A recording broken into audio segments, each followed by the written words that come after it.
Mai 68, c'était aussi en Afrique. Pendant quelques semaines, un vent de révolte a soufflé sur le Sénégal. L'université de Dakar a été l'épicentre de cette contestation sociale inédite qui a bien failli faire vaciller le régime du président Senghor. Nous recevons l'un des acteurs et témoins de ces événements, Abdoulaye Bathily. Vous êtes historien, mais avez été également plusieurs fois ministre et député. Bonjour. Bonjour.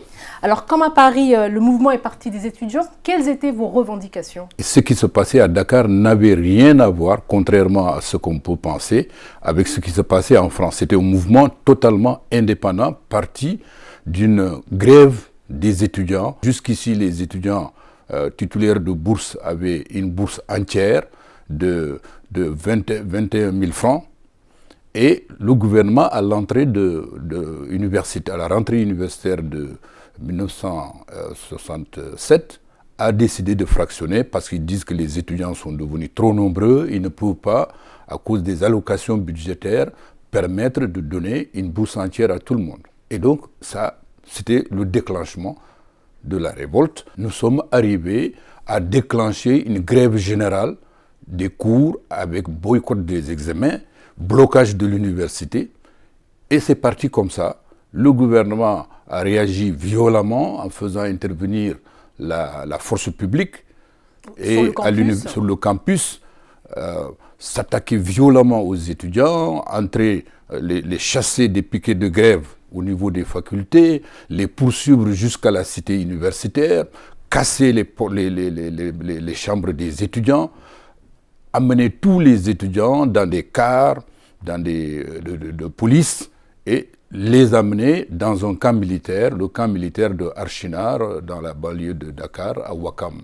Et par la suite, le 31 mai 68, les étudiants, les élèves ont bénéficié également de la solidarité des syndicats, qui ont aussi déclenché une grève générale qui a été évidemment suivi largement, et le pays s'est trouvé totalement bloqué. Le gouvernement a déclenché l'état d'urgence, le gouvernement du président Senghor, il faut le rappeler, l'état d'urgence. Et naturellement, le pays était sens dessus dessous pendant plus de 48 heures. Senghor, pour, on va dire, discréditer votre mouvement, vous a accusé de vouloir singer les Blancs. Et ce qui se passait à Paris? Oui, parce qu'il y a eu une concordance entre les événements. Et donc il a vite fait de disqualifier notre mouvement en disant que nous avons singé les étudiants français, alors que notre mouvement n'avait absolument rien à voir. Et ça, je peux le dire, parce qu'à l'époque, bon, il n'y avait pas Internet, on n'avait aucun rapport avec ça. Il y avait des étudiants français à l'université de Dakar, mais d'abord, ils étaient réticents, ils n'avaient rien à voir avec cette grève au départ. C'est quand la grève a pris des proportions très importantes que, évidemment, soucieux de faire leurs examens, eux aussi se sont mis en mouvement. C'est par la suite, quand les événements ont pris cette ampleur, bon, on a appris par les radios, par les journaux, ce qui se passait en France, mais nous étions déjà bien avancés. Est-ce que vous aviez conscience à ce moment-là que vous pouviez faire vaciller le régime Senghor? Évidemment, au fur et à mesure que le mouvement se développait, on s'en est rendu compte. Parce que nous avons mis à nu les mots qui rongeaient le régime du président Senghor à l'époque. La corruption, ensuite le manque de démocratie. Le système senghorien était basé sur l'assujettissement à la France, le modèle français. Et le régime du président Senghor, je dois le dire, était déboussolé. Et en réalité, ce qui a sauvé le Sénégal de tomber sous le coup d'État militaire, c'est grâce à l'intervention du général Jean-Alfred Diallo, qui était le chef d'état-major général des armées. C'est lui, lorsque Senghor, désemparé, lui a dit de prendre le pouvoir, qui lui a dit non, l'armée n'est pas intéressée à prendre le pouvoir, mais il faut obligatoirement que vous vous engagez dans des réformes. C'est ça qui nous a sauvés du coup d'État militaire et qui fait l'exception sénégalaise jusqu'à présent. Est-ce que c'était une poursuite finalement de la lutte pour l'indépendance? Alors c'est ce que je veux dire. Au-delà des élèves, des étudiants, des travailleurs, il y avait aussi d'autres secteurs du pays qui étaient dans un mouvement de mécontentement, tels que par exemple les hommes d'affaires sénégalais, qui jusqu'alors aspiraient à avoir l'accès au secteur économique,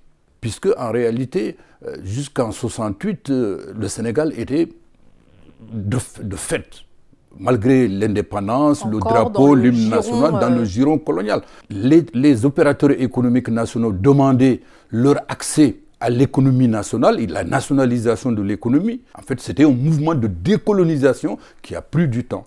C'était une révolte anti-française ? Absolument, absolument.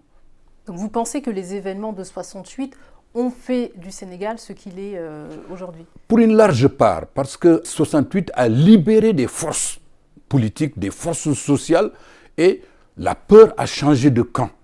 Le régime du président Senghor était contraint progressivement de lâcher du lest, de lâcher du lest. Donc sur le plan politique, en 1976, il a été obligé de faire le multipartisme limité, le multipartisme intégral avec le président Diouf. Les événements de mai 68 ont-ils marqué un tournant sociétal au Sénégal? Absolument, un tournant sociétal, non seulement sous le rapport de tout ce que je viens de dire, les réformes économiques, les réformes politiques, les réformes sociales, mais aussi culturelles.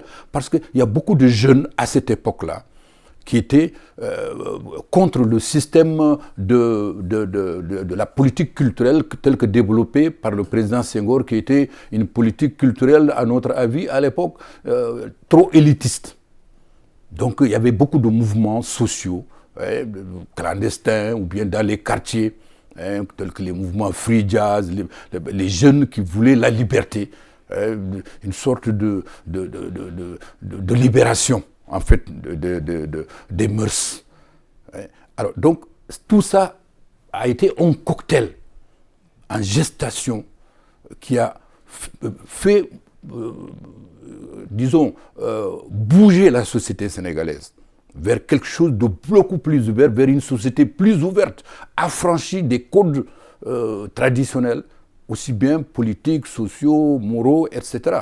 C'est pourquoi 68, de ce point de vue-là, a été un mouvement global de rejet du système ancien. Et il est de ce point de vue, encore une fois, fondateur. Les femmes, les jeunes filles participaient au mouvement pour la première fois, en grand nombre, dans les lycées, dans les collèges, dans les quartiers. Et des mouvements politiques sont nés à partir de cela également. Merci Abdoulaye Bathily d'avoir répondu à nos questions et merci à vous de nous avoir suivis. À bientôt sur Le Monde Afrique.